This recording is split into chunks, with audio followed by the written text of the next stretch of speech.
බොල්ලු ගහ යට ශ්‍රව්‍ය දෘශ්‍ය සාහිත්‍ය සංලාපය සුමුදු චතුරාණිගේ රචනයක්.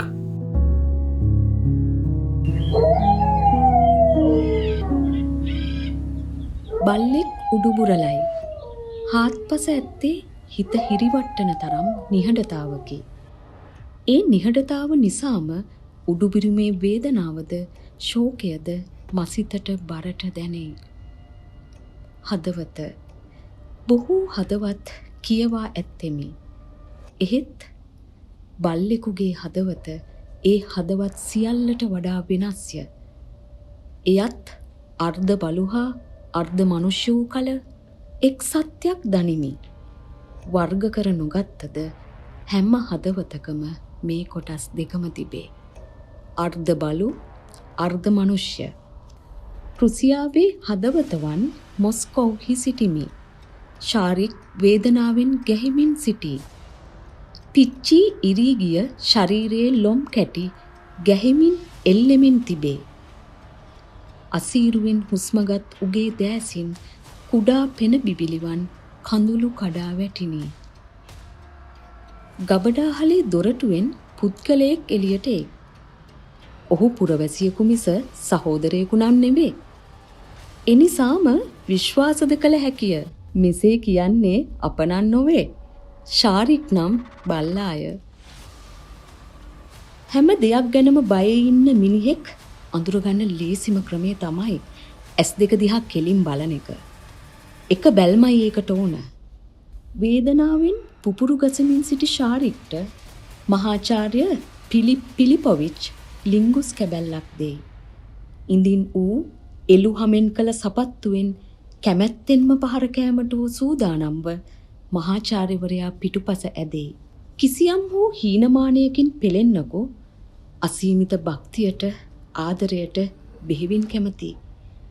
එහෙත් එවැන්නන්ගේ භක්ත්‍යාදරයේ තරම දැනගන්න ලැබෙන්නේ පස්සේ. බොහෝ සැරබල්ලෝ ව්‍යාජ කරුණාව ඉදිරියේ නැට්ටවනනවා. අවනත වෙනවා.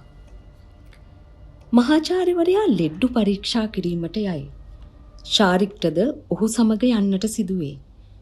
බල්ලාට පවා ඕක්කාර දෙන දේ එතන සිදුවුවද බොහෝ දේ නොදැක්කාසේ නොදෙනුනාසේ ඉන්නා තියරිය ඌ මෙහිදී අනුගමනය කරයි. මහාචාර්යවරයාගේ උපහාසය අපහාසය මුසු වදන් ශල්‍ය කාමරය පුරාත් අනතුරුව කෑම කාමරය පුරාත් දෝංකාර දෙයි. බොල්ෂෙවික්කාරයන් කෙරෙහි ඔහුගේ වන දැවෙන කෝපාග්නිය මේ සියල්ලේ තැවරේ. දෙවියන්ගේ නාමෙන් කෑමට ඉස්සෙල්ලා සෝවියට් පත්තර නම් කියවන්න එපා. මහාචාර්ය පිලිප් ස්වකීය නිරීක්ෂණ එකින් එක පැහැදිලි කරයි. ඔහු දිගින් දිගටම එක් දෙයක් විග්‍රහ කරයි. ඔහු කියන්නේ කතාව විතරක් ඇති තැනක ක්‍රියාවට තැනක් නැති බවය. හැම තැනම මහසභා රැස්වීම, කුඩා කණ්ඩායම් රැස්වීම, කතා කතා කතා. වැඩක් නම් නෑ. වැඩ කරන්න වෙලාවකුත් නෑ.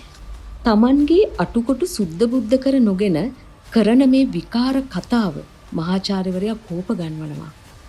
ශාරික් මේ සිහල්ල දිහා බලාගෙන ඉන්නේ කට ඇරගෙන. බල්ලා කොතරම් විමතියටපත් වුණාද කියනවනම් උගේ කෑම පිරිය එහෙම්මම නැතුව ගියා. ශාරික් දැන් ප්‍රභූ බල්ලෙක්. ඌ කරපටිලාභී බල්ලෙක්. මහත දෙහෙත බල්ලෙක්. කොටින්ම කියනවනම් ප්‍රභූ බල්ලෙක්. බල්ලා සිටියේ පූර්ණ තෘප්තියෙනි. එහෙත් සියල්ල වෙනස් වූ දවසක් ළඟාවිනි. තමා නොදන්නා ඉසව්වක අත්හදා බැලීමක ගොදුරක් වීමට ඌට නියමිතව තිබිනි. අප සියල්ලෝම එහෙමය. බොහෝ විට නොදන්නා ඉසව්වල ආගන්තුකයෝය, ගොදුරුය. ශාරික් නම් බල්ලා ශල්‍ය වෛද්‍ය මේසේ මත 4 ගාතෙන් බෑවී සිටියේය. ඌ නොදන්නා ශල්‍ය කර්මයකට ලක් වෙමින් සිටී. මුලින්ම බල්ලාගේ රෝම මුළුමනින්ම බූගා දැමිනි. බිය වූ මෙහෙකාරිය සීනා එතනින් යන්නට අවසර ඉල්ලයි. පළු දෙකට වෙන් වූ බලු ශරීරයත් විවර වූ හිස් කබලත් ශාරික්ගේ ඉරණම ගැන නිහඬව දෙස් දෙයි. තැනින් තැන තිබූ අවයව එක්කර බල්ලාගේ ශරීරයේ මහද්දී උගේ ජීවිතය තිබුණේ අවිනිශ්චිතවය. මහාචාර්යවරයා අවසන් වරට කීවේ ඌ හොරතක්කඩියෙක් නම් තමයි. හැබැයි හරිම ලැදි බල්ලෙක් කියාය. ශාරික්ගේද සමහර මිනිසුන්ගේද වෙනසක් නැත. ශාරික්ට මිනිස් මොලයක් බද්ධ වේ.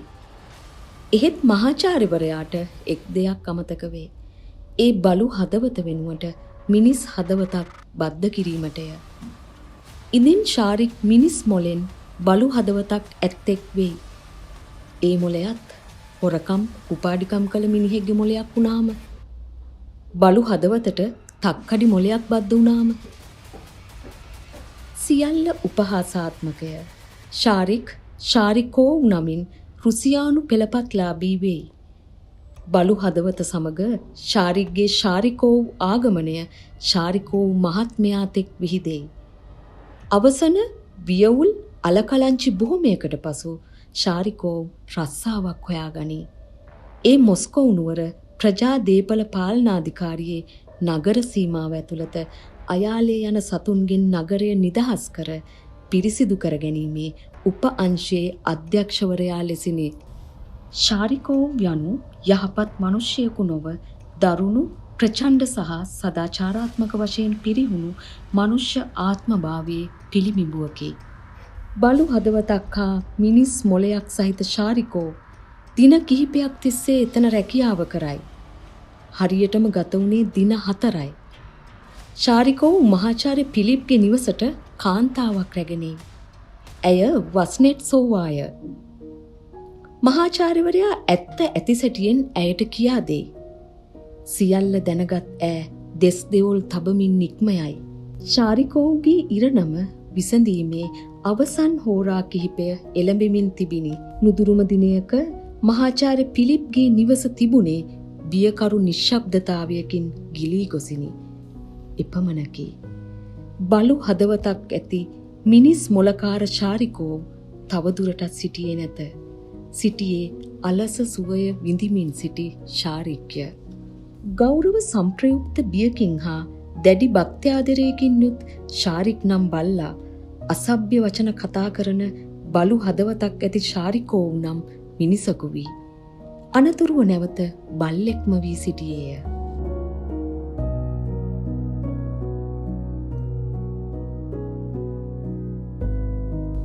මම බල්ලෙකුගේ හදවත කෘතිය අතැතිව සිටිමි.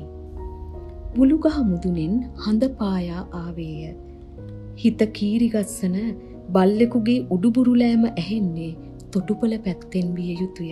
ඒ උඩුබුරුලෑමත් ශාරික්ගේ උඩුබුරුලෑමත් දෙකක් නොව එකකි. එහෙත් බල්ලන් දෙදෙනාට ඇත්තේ ඉරනම් දෙකකි.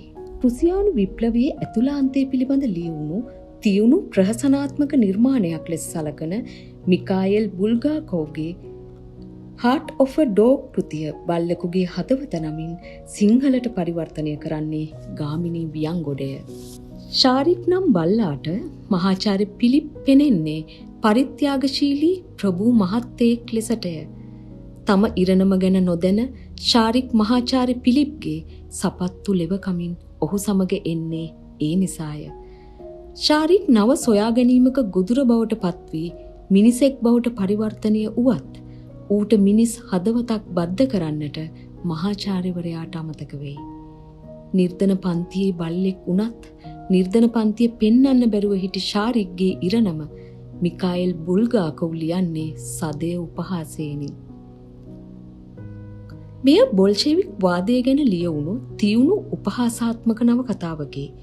මේ ලියවුණු 1925 වසර නව ආර්ථික ප්‍රතිපත්තියේ උච්චතම අවස්ථාවයි.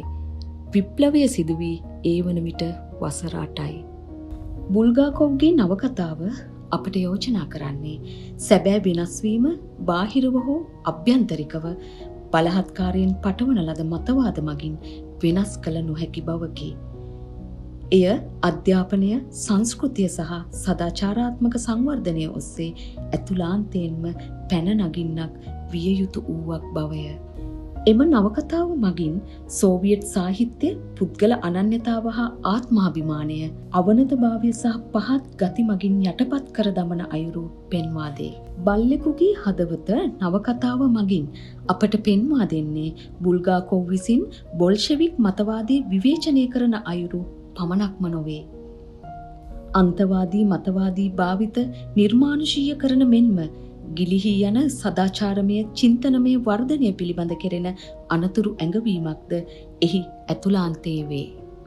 ශාරික් නිර්ධන පාන්තික බල්ලෙකු වුවද ඌ නිර්ධන පාන්තිකයන්ට කැමති නැත. බොහෝ සාමකාමී තත්ත්ව බිඳහෙලන්නේ මිනිස් වෙස් ගන්නා බල්ලන් විසිනි. එනයින් බලන කල ශාරික්සේම බොහෝ මිනිස්සු අර්ධ බලු වෙස්ද අර්ධ මනුෂ්‍ය වෙස්ද දරති.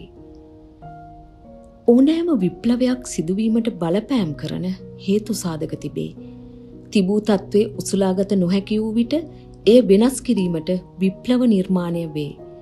මහාචාර්ය පිලිප් ලවා බුර්ගාකෝව් කියන්නේ රුසියානු විප්ලවයෙන් පසු මිනිස්සු හොඳටම නරක් වූ බවය. එනම් මිනිස් වෙසින් සිටින බල්ලන් වූ බවය. ශාරිකෝව් නම් අර්ධ බලු අර්ධ මිනිසා නියෝජනය කරන්නේ මේ සමාජයය. ඔහු සියලු බලු වැඩ සාධාරණීකරණය කරයි. එහෙත් මේ සියල්ලට අවසානයක් තිබේ. බලු වැඩව්ව හැමදාම කරන්නට බැරිය. ශාරිකෝව් නැවත ශාරික් බවට පත්වන්නේ එකී සොබා දහමේ නියමය අනුවය. ලස්සනම දේ එය නොවේ. ශාරිකෝව් නම් අර්ධ බලු අර්ධ මිනිස් ප්‍රාණියා පවා නැවත මුළුමනින්ම බල්ලෙකු බවට පත් වූ විට ඌටද සැනසීමක් දැනීමය. එනම් රඟපෑම වුවද හැමදාම කරන්නට බැරිය. සතුටින් හා සාමයෙන් ජීවත්වීමට බොහෝ දෑ අවසි නැත. අනෙකාගේ අභ්‍යන්තර සාමය පවත්වාගෙන යාමට අවශ්‍ය ගෞරවය ලබා දීම පමණක් වුව ප්‍රමාණවත්ය. මහාචාර්ය පිලිප් වරක් ශාරිකෝව්ගේ බලුගති දරාගත නොහැකිව මෙසේ කියයි. උඹ වැඩමින් ඉන්න සතෙක්. උඹ කරන්නේ සතෙක් කරන වැඩ. එහෙම තියෙද්දි තමයි විශ්වවිද්‍යාල අධ්‍යාපනයක් ලැබපු මිනිස්සු දෙන්නෙක් ඉදිරිපිට විලි ලැජ්ජ නැතුව උඹ ওই විදිහට කතා කරන්නේ. උඹ හදන්නේ මේ මිනිස්සුන්ට ලෝකෙ ගැන උපදෙස් ලබා දෙන්න. රටේ සම්පත් බෙදෙන්න ඕන විදිය මෝඩෙක් වගේ කියලා දෙන්න. හැම තැනකම පාහි සිදුවෙමින් තිබෙන්නේ මිය නොවේද? හීනමානය තරම් වෛරසයක් මේ ලෝකයේ බිහි වී නැත. පැතිරීද නැත. බුළුගහ උඩින් පායා ඇති හඳ දැන් වඩා දීප්තිමත්ය. බල්ලාගේ උඩුබිරුම නැවතී ටික වෙලාවකි. හාත්පස වෙලී ඇත්තේ දැඩි නිහඬතාවයකිනි. සෑම බල්ලෙකුගේම හදවත නරක් නොවන්නට හැකිය. අප දන්නා සමහර බල්ලන්ගේ හදවත් සිතන තරම් නරක නැත. එහෙත් ගැටලුව ඇත්තේ ඒ හදවත දුර්ජන වන වෙලාව අපිට හඳුනාගත නොහැකිවීමය. ඒවා ස්ථිරසාර ලෙසම විශ්වාස කළ නොහැකි නිසාය. එපමණක් නොවේ, බල්ලන්ටත් වඩා අන්ත දුර්ජන මිනිස් හදවත් හමු වී තිබීමය.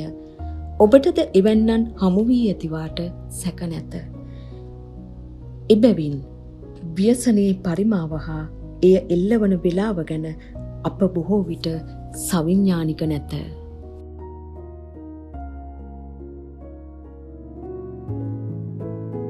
බොල්ලු ගහ යට ශ්‍රව්‍ය දෘශ්‍ය සාහිත්‍ය සංලාපය සුමුදු චතුරානිගේ රචනයක්.